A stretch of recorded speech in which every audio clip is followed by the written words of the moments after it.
इस वीडियो में हम जानने की कोशिश करेंगे कि असेंशन का मतलब क्या है। ये टर्म आपने आजकल बहुत ज़्यादा सुनी होगी। तो असेंशन ये होता क्या है, इसका मतलब क्या है, व्हाट इज़ एन असेंशन। तो जब हम स्कूल में थे तो स्कूल में आपने ये शब्द ज़रूर सुना होगा कि असेंडिंग ऑर्डर्स में नंबर को प्लेस कीजिए। तो जब हम 1+1 करते हैं तो वो 2 बन जाता है। 1 2 3 4 ये एक असेंडिंग ऑर्डर है किसी भी चीज़ का। तो जब किसी भी चीज़ में 1 में जब 1 की वैल्यू ऐड हो जाती है तो हम कहते हैं कि वो असेंडिंग ऑर्डर में हमने उसको प्लेस कर दिया है। जैसे नंबर असेंडिंग ऑर्डर में प्लेस होते हैं उसी तरीके से एक इंसान जब अपनी वैल्यू को बढ़ाता है, जब वो अपने अंदर किसी वैल्यू को बढ़ाता जाता है तो हम कहते हैं कि वो इंसान जो है वो असेंशन प्रोसेस में है। तो इसको ऐसे समझते हैं कि ये एक लड़का है जिसका नाम राम है और ये गांव में रहता है और ये 12th पास है, ठीक है। और इसकी जो ये एक अनऑर्गेनाइज सेक्टर में जॉब करता है और इसकी जो करंट सैलरी है वो अभी 7,000 पर मंथ है। ये चाहता है कि इसकी डिज़ायर्ड सैलरी जो हो जाए वो 1 लाख पर मंथ हो जाए। इसको समझ आ गया कि ये डिज़ायर्ड सैलरी को पाने के लिए ना ये गांव में रह के तो नहीं हो सकता। तो ये अपने लाइफ को बेटर बनाने के लिए ये सिटी में शिफ्ट हो रहा है, ठीक है। ये सिटी में शिफ्ट हो जाएगा। अब ये वही सेम इंसान है, राम है, और ये अब शहर में रहता है पर ये 12th पास ही है। तो जो काम ये गांव में रह के इसको 7,000 रुपये महीने में मिल रहा था, वही सेम काम ये जब शहर में आके कर रहा है तो उसको 10,000 रुपये मिल रहे हैं। पर इसकी डिज़ायर्ड जो सैलरी है वो तो अभी भी 1 लाख ही है। तो जब राम को ये चीज़ समझ आई, जब ये शहर आया और उसने देखा कि ये चीज़ करने के लिए मुझे असेंशन के पाथ पे जाना पड़ेगा, मतलब मुझे अपने अंदर कुछ वैल्यूज़ ऐड करनी पड़ेंगी। तो एक पर्टिकुलर टाइम पे राम डिसाइड करता है कि मुझे अब असेंड होना है। अब राम ने जब ये डिसाइड कर लिया कि मैं असेंड होऊंगा, तो अब राम क्या करेगा कि राम शहर में ही रहेगा, जॉब भी करेगा, पर साथ में राम क्या करेगा, राम 3 महीने का कंप्यूटर कोर्स कर लेगा। जब राम ने 3 महीने का कंप्यूटर कोर्स किया है तो उसका जो मालिक है वो अपने जो ऑफिस है वहाँ पे उसने अपना पूरा वो आईटी डिपार्टमेंट उसने संभाल लिया, मार्केटिंग, कंप्यूटर, सोशल नेटवर्किंग। तो इससे खुश होकर उसके मालिक ने उसकी सैलरी जो है वो 10,000 से 20 के कर दी। फिर इसको समझ में आया कि मुझे अपने अंदर थोड़ी वैल्यू और ऐड करनी है। तो इसने क्या किया, इस कोर्स के बाद इसने 6 मंथ्स का इंग्लिश स्पीकिंग कोर्स कर लिया। जब इसने अपनी वैल्यू और बढ़ा ली तो इसकी जॉब एक मॉल में लग गई। जब इसकी जॉब एक मॉल में लग गई तो इसकी सैलरी जो है वो 20 से 40 पे शिफ्ट हो गई। जब ये मॉल में इसको जॉब मिल गई तो इसने क्या किया, यहाँ पे जो जॉब थी, जो काम था, इसकी स्किल थी, इसने 2 साल बहुत मेहनत करी अपनी स्किल को इन्हांस करने में। और जब ये हो गया तो 2 साल बाद इसकी जो सैलरी है, इसको जब प्रमोशन मिला तो इसकी सैलरी जो है वो 60K पर हो गई, 40K से 60K। और 3 साल कंटिन्यूसली काम करने के बाद इसने अपनी खुद की एक शॉप खोल ली और अब इसकी करंट सैलरी जो है वो 1 लाख है। तो 7,000 पर मंथ से 1 लाख पर मंथ ये जो सैलरी है, ये जो पूरी जर्नी है, ये जर्नी पॉसिबल तब हुई जब राम ने डिसाइड किया कि उसको असेंड होना है, उसको अपने अंदर वैल्यूज़ ऐड करनी है। तो ये जो चीज़ जो शिफ्ट हुआ है, ये आप कह सकते हो कि राम की जो फाइनेंशियल लाइफ है ये असेंड हो गई। 7K से 1 लाख जो है ये इसकी फाइनेंशियल असेंशन है। फाइनेंशियल लाइफ में इसने बहुत कुछ असेंड किया ये बाहर की कोर्सेज को ज्वाइन करके। तो ये हम कह सकते हैं कि राम का ये पूरा फाइनेंशियल असेंशन पाथ कंप्लीट हो गया। अब हम देखेंगे कि ascension in terms of consciousness. Consciousness का मतलब क्या है कि जब कोई इंसान डिसाइड करता है कि मुझे असेंड होना है पर मुझे अपने अंदर अच्छी वैल्यूज़ को ऐड करते जाना है। अब इसको हम ऐसे समझते हैं कि एक फादर है, उसने उनके 6 बेटे हैं और 6 बेटों को उन्होंने 6 लैंड पीसेस जो हैं वो गिफ्ट किए हैं। तो जो पहला बेटा है, ठीक है, जैसे ही उसको 1 एकड़ की ज़मीन जो है उसके पापा की तरफ से गिफ्ट मिली है, उसने वहाँ पे क्या किया, गांजा उगा दिया। अब गांजा उसने क्यों उगाया, क्योंकि वो जो बेटा है, पहला सन 1 जो है, वो टेम्परेरी प्रॉफिट को लेके डिसीजन लेता है। उसकी लाइफ के जितने भी डिसीजन हैं वो इस बेसिस पे हैं कि उसको क्या प्रॉफिट होगा। अगर आप लॉन्ग टर्म में देखो तो ये जो डिसीजन है इसका, ये किसी के लिए भी अच्छा नहीं है, इसके लिए भी अच्छा नहीं है, ये जेल जाने वाला है, और ये लोगों के लिए भी अच्छा नहीं है जो इसको कंज्यूम करेंगे, ना ये एनवायरनमेंट के लिए अच्छा है। तो ये लॉन्ग टर्म में जो ये डिसीजन है ये बहुत ही बेकार डिसीजन है। पर ये जो सन 1 है, ये जब डिसीजन ले रहा है अपनी लाइफ का, कोई भी डिसीजन ये लेता है तो ये लेता है सर्वाइवल मोड पे, ये लेता है टेम्परेरी प्रॉफिट डिसीजंस पे। तो जब कोई भी इंसान अपनी लाइफ का कोई भी डिसीजन टेम्परेरी बेनिफिट को गेन करने के लिए लेता है तो हम ये कह रहे हैं कि ये इंसान जो है 1D कॉन्शियसनेस में जी रहा है। अब जो सन 2 है, जब इसको लैंड मिला है तो ये क्या है, इसका ना अभी ब्रेकअप हो गया, तो ये देवदास जोन में है, तो इसको फ़र्क ही नहीं पड़ रहा है कि इसको क्या मिला है क्या नहीं मिला है, ये अपने ही जोन में है। तो ये बहुत इमोशनल टाइप का इंसान है। तो इसको यहाँ पे जो खेत है, ये जो एकड़ इसको गिफ्ट मिला है, यहाँ पे इसने तो गांजा उगा के ख़राब कर दिया, इसको पड़ी ही नहीं है।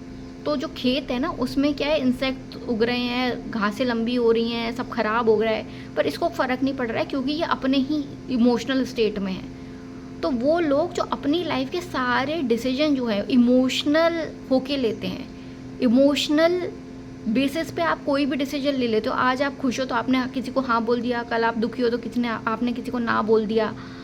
आज आप खुश हो तो आपने प्लान बना लिया, कल आप दुखी हो तो आपने मना कर दिया। जब भी आप इमोशनल लेवल पे अपनी लाइफ को जी रहे हो तो हम कहते हैं कि वो इंसान जो है वो 2D कॉन्शियसनेस में जी रहा है, सेकेंड डायमेंशन में। थर्ड डायमेंशन, ये जो इंसान है इसको जब 1 एकड़ ज़मीन जो गिफ्ट में मिली है, ये बहुत ही लॉजिकल इंसान है। इसको ये पता है कि खेत ख़राब तो होना नहीं चाहिए, पर इसको ये भी पता है कि इस खेत से इसका कोई फ़ायदा नहीं है, मतलब ये कोई बहुत बड़ा गिफ्ट नहीं है, ये इसके बिना भी इसका काम चल जाता। तो ये एज अ लॉजिकल एक रैशनल इंसान ये क्या करेगा, यहाँ पे गार्डनर अपॉइंट कर देगा और बोलेगा कि मतलब खेत ऐसे ख़राब हो ये भी ठीक नहीं है, पर मुझे इसमें कुछ करना भी नहीं है, तो एक काम करता हूँ गार्डनर अपॉइंट कर देता हूँ और वो हर महीने आके इसकी कटाई छटाई कर देगा। तो वो लोग जो अपनी लाइफ को बहुत ही रैशनल तरीके से, बहुत ही लॉजिकल तरीके से जीते हैं कि खेत तो है, सफाई भी ज़रूरी है, इतना ही इम्पोर्टेंट है, पर इससे मुझे कोई फ़ायदा नहीं है, तो उतना ही काम करो जिससे मेरा फ़ायदा हो, जिससे मेरा फ़ायदा नहीं है वो मुझे करना ही नहीं है। तो जब आप एक ईगो कॉन्शियसनेस में जीते हो, जब आप अपने मैं को सेंटर में रख के आप लाइफ जी रहे हो, तो ये कहा जा सकता है कि आप 3D कॉन्शियसनेस में जी रहे हो। ये जो चौथा बंदा है, चौथा जो इसका भाई है, जब इसको जब गिफ्ट में 1 एकड़ ज़मीन मिली हुई है तो ये कॉन्स्टेंटली ना क्वेश्चनिंग जोन में चला जाता है। ये जो क्वेश्चनिंग जोन है इसका मतलब ये है कि एक मिक्स्ड स्टेट गेटवे में पहुंच गया, इसको पता ही नहीं है कि अब इसका करना क्या है। यहाँ पे रोज़ उगाने हैं, लिलीज़ उगानी है, ये प्रॉफिट के लिए इसको यूज़ करना है, इसका बिजनेस खड़ा करना है, इसका करना क्या है बेसिकली। यहाँ पे फेक फ्लावर्स लगाने हैं, रियल फ्लावर्स लगाने हैं, इसको कोई आइडिया नहीं है। तो वो टाइप के लोग, जब आपको लाइफ में कोई चीज़ दी जाती है और आपको पता ही नहीं है कि उसका करना क्या है, जब आप कोई डिसीजन नहीं ले पा रहे हो एक पर्टिकुलर चीज़ को लेके। बहुत लोग हैं जो अपने करियर को लेके कंफ्यूज रहते हैं कि क्या करना चाहिए क्या नहीं करना चाहिए, ये पार्टनर मेरे लिए अच्छा है या पार्टनर मेरे लिए अच्छा नहीं है। कांस्टेंट कन्फ्यूज़न में पूरी ज़िंदगी निकल रही है, पूरी की पूरी ज़िंदगी। तो हम ये कह सकते हैं कि आप एक 4D कॉन्शियसनेस में जी रहे हो, मतलब आप अभी तक डिसाइड ही नहीं कर पा रहे कि कौन सी चीज़ आपको खुशी दे रही है, कौन सी चीज़ आपको दुख दे रही है, कौन सी चीज़ आपके लिए ठीक है, कौन सी चीज़ आपके लिए ठीक नहीं है, कौन से रिलेशनशिप आपके लिए अच्छे हैं, कौन से रिलेशनशिप आपके लिए ठीक नहीं है। तो ये कांस्टेंट 4D की कॉन्शियसनेस है जहाँ पे आपको समझ ही नहीं आ रहा है कि आप एक डिसीजन अपनी लाइफ का क्लियरली ले पाओ। आपको इस शादी में रहना है या नहीं रहना है, आपको बच्चे पैदा करने चाहिए या नहीं पैदा करने चाहिए, constant questioning, you have no idea कि करना क्या है जब कोई सिचुएशन आपकी लाइफ में आती है। तो ये है 4D कॉन्शियसनेस। अब ये जो पांचवा भाई है, ये जो इसको जैसे ही ज़मीन मिली इसने तुरंत बिना सोचे समझे नेचुरली इसने क्या किया, फर्टिलाइज़र मंगवाए, इसने कुछ बीज मंगवाए, इसने पूरे के पूरे जो ज़मीन है उसको पूरा गार्डन में कन्वर्ट कर दिया। और ये बहुत ही नेचुरली हुआ इसके अंदर, मतलब बहुत ही नेचुरली। तो हम ये कह सकते हैं कि जो इंसान 5D कॉन्शियसनेस में जी रहा है वो हार्ट सेंटर के साथ जी रहा है, मतलब वो सिर्फ अपनी दिल की सुनता है। जब आप अपनी दिल की, अपने लव कॉन्शियसनेस में जीते हो, आप चाहते हो कि जहाँ आप रहो और आपके आसपास जितने भी लोग रहे वो सब खुश रहें, तो आपने उस जगह को पूरी गार्डन बना दी। तो जो लोग अपने दिल से जीते हैं, जो अपनी ऑथेंटिक सेल्फ में जी रहे हैं, अगर आप अंदर से, अगर आपको नहीं लग रहा है कि मुझे डॉक्टर बनना है, आपको लग रहा है कि मुझे तो पेंटर बनना है, और आपने उसको, उस सच्चाई को एक्सेप्ट कर लिया, आप अपनी ऑथेंटिसिटी में जी रहे हो, तो आप कहा जा सकता है कि आप 5D कॉन्शियसनेस में आ गए हो, आप 5D कॉन्शियसनेस में जी रहे हो। ये जो स्टेट होती है, यहाँ पे आप अपने से ज़्यादा दूसरों के बारे में सोचना पसंद करते हो, दूसरों के लिए जीना पसंद करते हो, और ये बहुत ही फ्लो स्टेट होती है। और ये एक स्टेट है जहाँ पे 6D कॉन्शियसनेस की बात होती है। यहाँ पे क्या करेंगे कि ये जो छठा भाई है, इसने क्या किया, यहाँ पे ना बहुत लॉन्ग टर्म विजन सोचा। इसने सोचा कि मैं काम करता हूँ यहाँ पे ना 20 आम के पेड़ लगा देता हूँ, फ्यूचर में जाके एक तो क्या होगा कि आम का मैं बिज़नेस कर सकता हूँ, ये पॉल्यूशन भी कम करेगा, ये सारे एनिमल्स को, सारी बर्ड्स को यहाँ पे घर भी मिल जाएगा, बच्चे जो हैं वो छाँव में आके बैठ सकते हैं, झूला झूल सकते हैं, खेल सकते हैं। तो जब आप एक पेड़ लगाने का डिसीजन ले रहे हो उसी लैंड पे, तो ये एक 6D कॉन्शियसनेस की डिसीजन है, क्योंकि आप यहाँ पे बहुत सारी डायमेंशंस के बारे में सोच के फाइनल डिसीजन ले रहे हो। आपने जानवरों के बारे में सोचा, इंसानों के बारे में सोचा, देवताओं में का वास पेड़ में होता है, तो आपने मल्टी डायमेंशन के बारे में सोच के अपनी लाइफ का कोई डिसीजन लिया है। इसको कहते हैं 6D कॉन्शियसनेस। जो लोग इस कॉन्शियसनेस में जीते हैं वो मल्टी डायमेंशनल सोर्स के बारे में सोच के अपनी कोई भी डिसीजन लेते हैं। उनकी अवेयरनेस जो है ना वो काफ़ी लॉन्ग टर्म होती है, विजनरी, वो लोग विजनरी होते हैं, लॉन्ग टर्म विजन के साथ वो ज़िंदगी को जीते हैं। तो अब आप ये समझो कि जो 1D है इसमें क्या था, सेम वही रिसोर्सेज थे, पर इसने यहाँ पे गांजा उगा दिया, इसने यहाँ पे कुछ भी नहीं किया है, इसने यहाँ पे थोड़े एफर्ट लिए हैं। यहाँ पे ये एफर्ट लेना तो चाहता है, पर इसको समझ ही नहीं आ रहा है कि कौन सा एफर्ट लेना चाहिए। ये वो स्टेट है जहाँ पे एफर्ट नेचुरली होते हैं, यहाँ पे आपको फोर्स नहीं करना पड़ता, और ये काफ़ी हद तक सबकी गुड के लिए होते हैं। और यहाँ पे होता है कि जहाँ पे आप डिसीजन लेते हो और सबको फ़ायदा है लॉन्ग टर्म, पर ये थोड़ा लॉन्ग टर्म होता है। तो ये है 6 टाइप की कॉन्शियसनेस। तो ये असेंशन हो गया इन टर्म्स ऑफ कॉन्शियसनेस। तो अलग अलग टाइप की असेंशन जर्नी होती है। हो सकता है कि कुछ लोग अभी वन डायमेंशन में हो, कोई 4D में हो, कोई 6D में हो। तो हर सोल का ये जर्नी होती है कि आपको 1D से 2D में, 2D से 4D में, 4D से 6D में आपको ये पूरी जर्नी कंप्लीट करनी है, अगर आप असेंशन के पाथ पर हो। अब ये आपको समझाया क्यों जा रहा है? समझाया इसीलिए जा रहा है क्योंकि अब हमको समझना है ascension in terms of mother earth. जो धरती है, धरती असेंशन में कैसे जाती है? ये मिल्की वे है और ये हमारी गैलेक्सी है और ये हमारा सोलर सिस्टम है। और हम कह सकते हैं कि जो इस वक्त प्रेजेंट स्टेट में जो हमारी अर्थ है वो अभी 3D में है। ये हमारी नेबर गैलेक्सी है जिसका नाम एंड्रोमेडा है। ये गैलेक्सी में भी सोलर सिस्टम होगा। यहाँ पे जो अर्थ है, हम मान लेते हैं कि यहाँ की अर्थ जो है वो 5D में ट्रांजिट कर चुकी है। यहाँ की अर्थ 5D में है, मतलब यहाँ की हवा, यहाँ का पानी, यहाँ का सब कुछ बहुत शुद्ध है। यहाँ पे जितनी भी सोल्स रहती हैं वो सब बहुत ही प्यार से, बहुत ही लव और बहुत ही हारमनी में, बहुत ही अच्छी स्टेट में रह रही हैं। अर्थ पे इस वक्त क्या है कि वॉर चल रही है, क्योस चल रहा है, लड़ाइयाँ चल रही हैं। तो अर्थ जो है अभी 3D में। अभी अर्थ, ये वाली जो हमारी प्रेजेंट अर्थ है, ये ईगो कॉन्शियसनेस में है। बल्कि जो हमारी नेबर की जो अर्थ है, हम ऐसा समझ सकते हैं कि ये अभी 5D में है।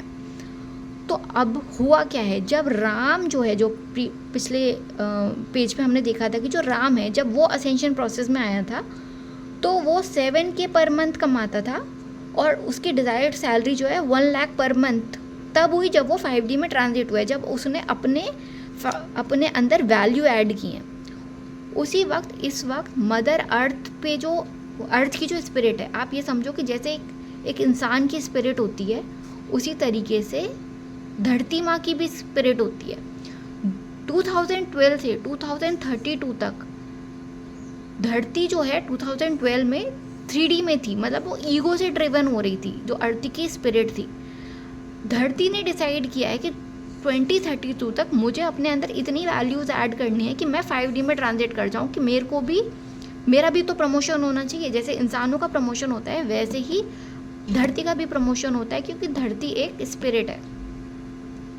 तो 2032 तक धरती जो है 5D में पूरी की पूरी ट्रांजिट कर जाएगी, फुल पॉजिटिव स्टेट में।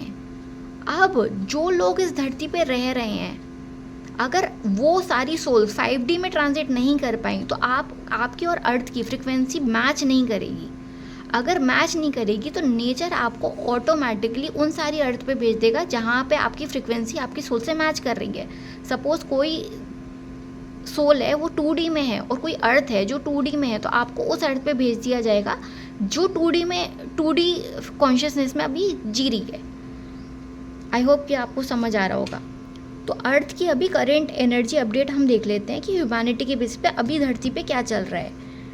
अभी धरती पे 18% ऑफ पॉपुलेशन जो है वो 3D में है या उससे बिलो है। अगर हम इसको देखें कि धरती की पॉपुलेशन 8 बिलियन है इस वक्त ना, तो इसका 18% कितना होगा? इसका 18% होगा 1.44 बिलियन। मतलब इतनी पॉपुलेशन जो है इस वक्त वो अभी 18% के अंडर है, मतलब वो 3D और 2D और 1D में जी रही है।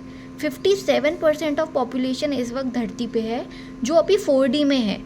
इसमें 4.56 बिलियन लोग आ रहे हैं, मतलब ऑलमोस्ट 5 बिलियन की जो पॉपुलेशन है वो अभी 4D में जी रही है। 17% ऑफ पॉपुलेशन है इस वक्त जो अभी 5D में ट्रांजिट कर चुकी है। इसमें 1.36 बिलियन की पॉपुलेशन आ रही है और अप्रॉक्स 1 बिलियन की पॉपुलेशन जो है वो अभी 5D में ट्रांजिट हुई है after 2022, after corona virus. Then 6% जो पॉपुलेशन है वो इस वक्त 480 मिलियन जो लोग हैं वो अभी 6D में जी रहे हैं। ये वो लोग हैं जो ऑलरेडी काफ़ी सालों से सब कुछ छोड़ के प्रॉपर स्पिरिचुअल पाथ पे चल दिए हैं। ये वो लोग हैं जो अभी 6D में जी रहे हैं। तो अगर हम ओवरऑल देखें, अगर हम 5D और 6D और 7D की पॉपुलेशन को ही प्लस करके देख लें तो टोटल 2 बिलियन की पॉपुलेशन बैठ रही है जो 5D से ऊपर या 5D को क्रॉस कर चुकी है। ये 2 बिलियन पॉपुलेशन है। अर्थ की पॉपुलेशन जो है 1950 में थी 2.5 बिलियन और अर्थ की पॉपुलेशन इस वक्त धरती पर है 8.3 बिलियन। जब धरती टोटल असेंड कर जाएगी 2032 में तो इसकी पॉसिबिलिटी है कि धरती जो है वापस अपनी 1950 वाली पॉपुलेशन तक पहुंच जाए, 2 to 2.5 बिलियन की पॉपुलेशन। इसी को सतयुग कहा जा रहा है कि सतयुग जब आएगा तो हर कोई सत्य बोलेगा, हर कोई 5D में ट्रांजिट कर जाएगा। आई होप आपको ये पूरा असेंशन का पाथ और धरती की असेंशन जर्नी ये मैंने बहुत ब्रीफ में समझाया पर समझ आ गई हो।